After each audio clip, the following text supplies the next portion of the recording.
केजरीवाल जी, सुना है आजकल मीडिया वाले बिक गए हैं। ये जो पॉलिटिकल पार्टीज है ना, उनके आगे ये बिछ गए हैं। क्या कहेंगे? पिछले 1 साल से कुछ टीवी चैनल्स ने ये कॉन्स्पिरेसी हैच की। अच्छा, पंजाब में आपकी पार्टी के 1 साल पूरे होने को हैं जो सरकार बनी है, मगर क्या करना चाहिए केजरीवाल जी? इस पॉलिटिकल कॉन्स्पिरेसी की तो जांच होनी चाहिए। लेकिन जांच से क्या होगा? और आप ही की तो सरकार है।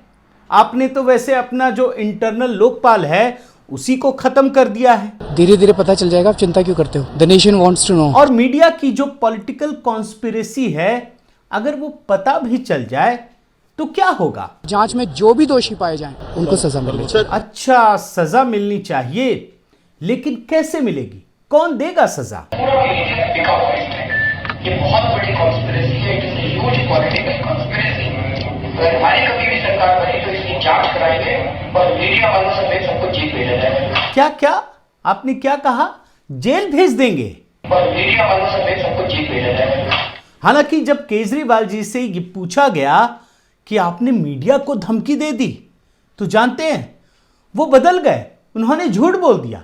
उन्होंने कहा कि मैंने कोई धमकी नहीं दी है। आप सुनिए ना, सवाल जवाब दोनों सुनिए। आपने कल मीडिया को धमकी दी थी, कहा था मेरी सरकार बनेगी तो जेल भेजूंगा सब मीडिया वालों को। ऐसे नहीं बोला। लेकिन कहानी आज इससे काफी आगे बढ़ गई है। अभी तक जो मैंने आपको सुनाया ना, ये केजरीवाल जी शुरू में मीडिया पर आरोप लगाते थे और जैसे कहते ना, उल्टी सीधी बातें कहते थे, कुछ भी आरोप, मन गढ़ंत आरोप।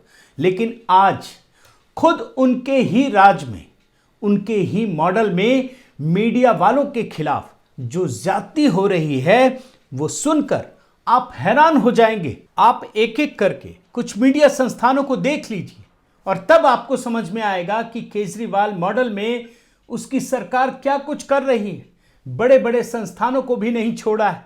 आप देख लीजिए, आज तक जिसके खिलाफ खुलकर केजरीवाल की दिल्ली सरकार ने एजेंडा चलाया, एक पूरा का पूरा विज्ञापन प्रकाशित कर दिया, लेकिन वो संस्थान कुछ नहीं कर पाया। जी मीडिया के एक पत्रकार को तो बाहर निकाल कर रख दिया। ये है स्थिति, कोई कुछ नहीं कर पाया।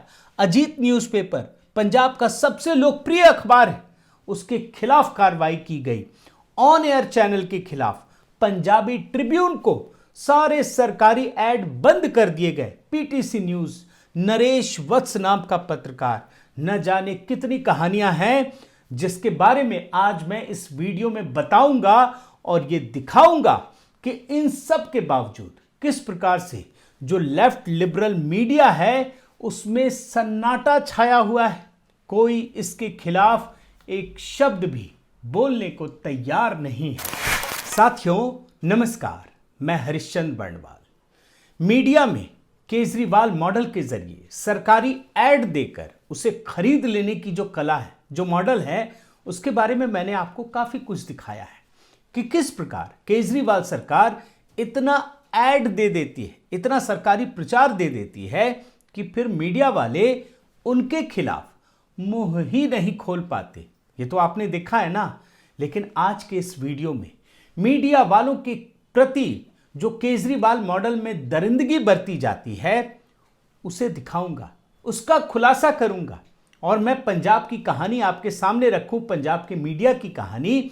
उससे पहले आपको याद दिलाता हूं कि जब दिल्ली में केजरीवाल की सरकार बनी थी और प्याज के मामले में परेशानी बढ़ गई थी, तब क्या हुआ था आपको याद है?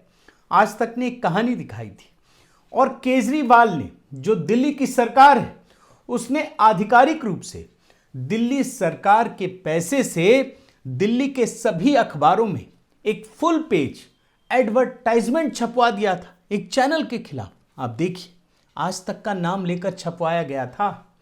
ऐसा इस देश के इतिहास में शायद ही कभी हुआ, मुझे तो याद नहीं आता। अगर आपको कभी याद हो तो आप जरूर बताइएगा कि इस तरीके से किसी सरकार ने एक चैनल के खिलाफ पूरा का पूरा पन्ना छपवा दिया हो। लेकिन आज मैं कहानी पंजाब की बताने जा रहा हूं। यहां की कहानी थोड़ी जुदा है। यहां पर कुछ दिन पहले जी मीडिया के एक पत्रकार आकाशदीप ने एक ट्वीट किया। क्या लिखा आप देखिए। अब ये डिलीट हो चुका, अब ये है नहीं, लेकिन चूंकि स्क्रीनशॉट लोगों ने ले लिया, आप देखिए। A group of industrialists from Ludhiana today met Uttar Pradesh Chief Minister Yogi Adityanath regarding the investment in UP. Industrialists are worried about the law and order in Punjab.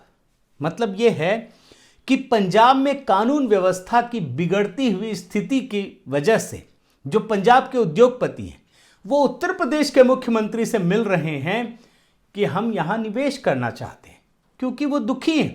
Punjab में सुरक्षा नहीं है, कोई कानून व्यवस्था की स्थिति इतनी खराब हो चुकी है। जाहिर है ये ट्वीट वायरल हो गया। फिर क्या था, जो पंजाब में आम आदमी पार्टी की सरकार है उसे बड़ी मिर्ची लगी। अरे ये कैसे कर दिया। फिर दबाव बढ़ने लगा, ये कहा जाने लगा कि इस ट्वीट को डिलीट कराइए। वो इतना वायरल हो चुका था कि पंजाब सरकार की तरफ से जी मीडिया पर दबाव डलवाया गया। आकाशदीप ने ये ट्वीट डिलीट भी कर दी, लेकिन केजरीवाल मॉडल में ये बर्दाश्त नहीं होता है। और मैंने तो अभी आपको कई बाइट दिखाई ना। आखिरकार इस ट्वीट के लिए आकाशदीप को नौकरी से निकाल दिया गया और खुद आकाशदीप ने इस बात की पुष्टि की है। आप देख लीजिए। Finally someone from the G, thank you, truth can not be hidden. Akashdeep ने खुद लिखा है, खुद पुष्टि की है कि उसे नौकरी से निकाल दिया गया सिर्फ इस वजह से कि उसने पंजाब सरकार पर एक ट्वीट कर दिया। पंजाब की केजरीवाल सरकार ने भले ही आकाशदीप को नौकरी से निकलवा दिया, लेकिन उसके हौसले को यह सरकार तोड़ नहीं पाई और आकाशदीप ने ऐलान कर दिया कि वो अपनी कहानी लोगों के सामने लेकर आएंगे। इसके बाद पंजाब के इस जांबाज रिपोर्टर ने ट्विटर पर खुलकर अपनी कहानी बयां की है। इस लिंक में बहुत लंबा ऑडियो है जिसमें वो अपनी पूरी कहानी बयां कर रहे हैं। एक छोटा सा हिस्सा मैं आपको सुनाता हूं कि किस प्रकार से इन्हें रिजाइन करने के लिए मजबूर किया गया और धमकी दी गई कि अगर आप रिजाइन नहीं करेंगे तो आपको टर्मिनेट कर दिया जाएगा। सुन लीजिए। तुझे आधा आईडी कार्ड दे दो और रिजाइन करो। तो मैं क्या रिजाइन क्यों, कहते कंपनी की पॉलिसी है ये वो। तो मैं तो चलो ठीक है, जो मैं नहीं करता रिजाइन तो फिर कहते फिर असि टर्मिनेट करेंगे। जाहिर है जो खबर आकाशदीप के जरिए लोगों को पता चली वो तो पूरी दुनिया के सामने आई ना कि पंजाब की स्थिति क्या है, पंजाब में किस प्रकार से कानून व्यवस्था की स्थिति खराब है और इसकी वजह से यहां के उद्योगपति उत्तर प्रदेश शिफ्ट करना चाहते हैं। बाद में तो बाकी मीडिया ने भी इसे उठाया, लेकिन जब मैं मीडिया की बात कर रहा हूं ना और जी मीडिया की बात हो रही है तो एक और याद दिलाना जरूरी है कि जी पंजाब के एडिटर जगदीप सिंह संधू, उनको चुनाव के समय जो ये विधानसभा चुनाव हुआ था उस समय इसलिए टर्मिनेट कर दिया गया क्योंकि वो एक विशेष पार्टी के फेवर में काम कर रहे थे। उन्हें यह लालच दिया गया था कि चुनाव जीतने के बाद इन्हें राज्यसभा भेज दिया जाएगा। और ये कौन सी पार्टी करती है आप जानते हैं ना, बड़े आराम से। मैं तो खुद मीडिया में रहा हूं करीब 1.5 दशक तक, लेकिन मैंने कभी ऐसा नहीं देखा कि किसी पार्टी ने सारे पत्रकारों को लालच दे दिया और पत्रकार भी लालच में आ गए हों। कई, आप तो जानते हैं कि कई पत्रकारों ने फिर बाद में आम आदमी पार्टी ज्वाइन कर ली। तो आप समझिए कि जो पत्रकार रहे होंगे तो उन्होंने किस प्रकार से मीडिया को संचालित किया होगा, कितना बायस्ड हो गया होगा वो पूरा का पूरा संस्थान। तो ये आप समझिए। लेकिन आप अगली स्टोरी में आइए, पंजाब की। पंजाब में जो केजरीवाल मॉडल काम कर रहा है ना, उसमें अखबारों के साथ इतनी ज्यादती हो रही है कि आपको अंदाजा नहीं हो सकता। वहां से एक अखबार निकलता है अजीत। ये पंजाब का सबसे लोकप्रिय अखबार है, लेकिन इस अखबार को भी भगवंत मान की सरकार ने एकदम, जैसे कहते हैं ना, जाति की सारी सीमाओं को पार कर गई सरकार। क्यों, आप समझिए। यही वो पहला अखबार है जिसने पंजाब में सरकार से ये सवाल उठाया कि जब यहां वित्तीय संसाधन कम है तो फिर यहां के पैसे का इस्तेमाल आप गुजरात के विधानसभा चुनाव में क्यों कर रहे हैं, क्यों आप गुजरात में जाकर के पंजाब के पैसों का दुरुपयोग कर रहे हैं। और इसके बाद जो वहां से प्रचार दिया जाता था उस पर भी सवाल उठाए गए। आप देखिए, अजीत समूह के मुख्य संपादक बरजिंदर सिंह हमदर्द ने अखबार के पहले पन्ने पर अजीत प्रकाशन समूह मतलब उसने ये सारे सवाल खड़े किए थे। उसके बाद क्या हुआ, भगवंत मान सरकार ने सारे विज्ञापन बंद कर दिए, सिर्फ एक अजीत अखबार के लिए बता रहा हूं। मतलब एकदम जैसे एक तरफा कार्रवाई होती है ना, कि तुम अगर मेरे खिलाफ लिखोगे तो मैं दिखाऊंगा कि तुम्हारी औकात क्या है। लेकिन अजीत अखबार डरा नहीं, बल्कि एक संपादकीय छाप कर यह लिखा कि अजीत प्रकाशन समूह को सरकारी विज्ञापनों की जरूरत नहीं है। उसने भी वो झुका नहीं अखबार, और इसके लिए उसे दाद देनी चाहिए। अब आप एक और केस स्टडी देखिए। पंजाब के एक प्रसिद्ध चैनल है ऑन एयर, उसके संपादक सरबजोत सिंह मक्कड़, उन पर पोस्का के तहत पटियाला जिले के राजपुरा में मामला दर्ज किया गया। यह भी सरकार विरोधी तथ्यात्मक खबरों को दिखा रहा था। इसने भी ऐसा नहीं किया कि आप के खिलाफ जो खबरें होंगी वो नहीं दिखाएंगे, लेकिन सरकार ने इसके खिलाफ मामला दर्ज कर लिया, इसके संपादक के खिलाफ। आप देख लीजिए। और जो नया मामला है ना, वो पंजाबी ट्रिब्यून को लेकर है। पंजाबी ट्रिब्यून, अब कहानी क्या है ये भी देखिए।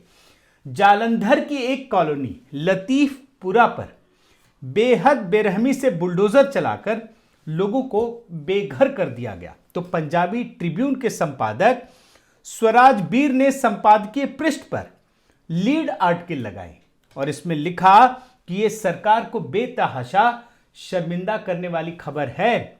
लेकिन सरकार इससे इतनी बौखला गई कि अगले दिन से, इस खबर के प्रकाशित होने के ठीक अगले दिन, पंजाबी ट्रिब्यून के सरकारी विज्ञापन स्थगित कर दिए गए।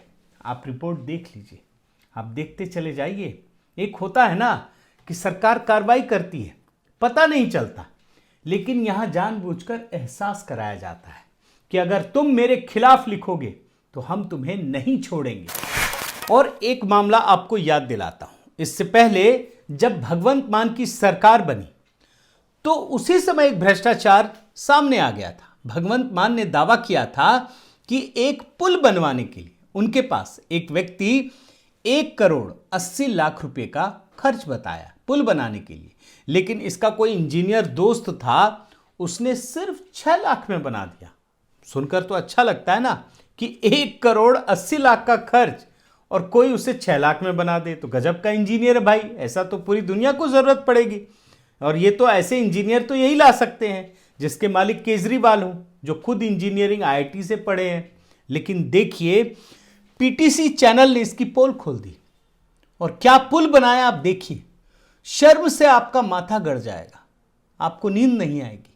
ये पुल है, लेकिन भगवंत मान इसे पुल बता रहे थे। जैसे कहानियां बनाते हैं ना कि उनके पास मोबाइल रिचार्ज करने के पैसे नहीं थे। आप देखिए कि ये व्यक्ति किस प्रकार से भ्रष्टाचार का महिमा मंडन कर रहा था। और जानते हैं, ये 6 लाख का पुल नहीं है। सोशल मीडिया पर ही कुछ लोगों ने पोल खोल दी और बताया कि इसको बनाने में 6 लाख नहीं, 1 लाख भी काफी है। यानी भ्रष्टाचार के अंदर भी भ्रष्टाचार। लेकिन उसके बाद क्या हुआ? जिस PTC चैनल ने केजरीवाल मॉडल के इस भ्रष्टाचार को उजागर किया, उसके MD को किसी पुराने हरासमेंट कंप्लेन को लेकर गिरफ्तार कर लिया गया। आप देख लीजिए रिपोर्ट। तो ये है केजरीवाल मॉडल। यानी जो आपका गुणगान करे उसको तो आप प्रचार दो, पैसे दो, तमाम सुविधाएं दो, और जो आपका प्रचार ना करे, गुणगान ना करे, उसका उत्पीड़न करो। एक और मामला दिखाता हूं। एक पत्रकार है नरेश वत्स, इसकी कहानी भी आप देखिए। उन्हें PIB कार्ड मिला हुआ था, जबकि कहानी बता रहा हूं। 26 अप्रैल को केजरीवाल और भगवंत मान दोनों मुख्यमंत्री द इंपीरियल में प्रेस कॉन्फ्रेंस करने वाले थे, वो भी कवर करने पहुंचे। फिर अचानक उन्हें रोक दिया गया, एक साइड में ले जाया गया कि आपकी चेकिंग करनी होगी। और चेकिंग करने के बाद कहा गया कि आप तो पत्रकार हो ही नहीं, आपको प्रेस कॉन्फ्रेंस में नहीं घुसने दिया जाएगा। फिर नरेश वत्स ने पंजाब पुलिस से पूछा कि आखिर एक रिपोर्टर की क्या परिभाषा है आपकी नजर में, बता दीजिए, मैं तो PIB होल्डर हूं, फिर क्यों रोका जा रहा? तो उनके साथ फिर दुर्व्यवहार किया गया। किसी एक ने पुलिस वालों से कहा, जो रिपोर्ट है उसके हिसाब से बता रहा हूं, कि भाई इसको पकड़ के गिरफ्तार करो। वत्स ने जब विरोध किया तो उसके साथ हाथापाई करने की कोशिश की गई, जो इस रिपोर्ट में लिखा हुआ है। सीनियर जर्नलिस्ट ने लगाए लात घूसे मारने के आरोप। तो ये है स्थिति। लेकिन मजा देखिए दोस्तों कि जो पत्रकारों का संस्थान जैसे एडिटर्स गिल्ड ऑफ इंडिया है या तमाम जितने भी संस्थान हैं, वो जो भाजपा शासित राज्यों में एक छोटी सी घटना होती है ना, तो एकदम तीर कमान निकाल लेते हैं, कैंडल जलाने लगते हैं, तमाम तरीके से विरोध प्रदर्शन करते हैं। लेकिन केजरीवाल के इस मॉडल में पंजाब में पत्रकारों का इतना उत्पीड़न हो रहा है, बड़े बड़े मीडिया संस्थानों को भी नहीं छोड़ा जा रहा है, लेकिन इनके कानों में जूं तक नहीं रेंग रही है। ये है आज की क्रूर सच्चाई। साथियों, मीडिया लोकतंत्र का चौथा स्तंभ है। अगर सरकार की कोई ज्यादती होती है या सरकार लापरवाही बरतती है तो उसे सचेत करने का ये एक महत्वपूर्ण हथियार होता है। लेकिन अगर इसी हथियार का उपयोग सरकार अपने फायदे में करने लगे, उसे कुचलने में आमादा हो जाए, उसे कुचल दे बुरी तरीके से, और कोई सामने आकर बोले नहीं, तो समझ लीजिए कि लोकतंत्र वाकई खतरे में है। जो केजरीवाल सरकार बनाने से पहले, राजनीति में कूदने से पहले मीडिया को लेकर बड़ी बड़ी बातें करते थे, आज सच्चाई ये है कि वही मीडिया को सबसे ज्यादा नुकसान पहुंचा रहे हैं। बहुत बहुत धन्यवाद। आपसे निवेदन है साथियों कि आप मेरे इस चैनल को जरूर सब्सक्राइब कीजिए, लाइक कीजिए, शेयर कीजिए, कमेंट कीजिए और इस बेल आइकन को प्रेस करना मत भूलिएगा। नमस्कार।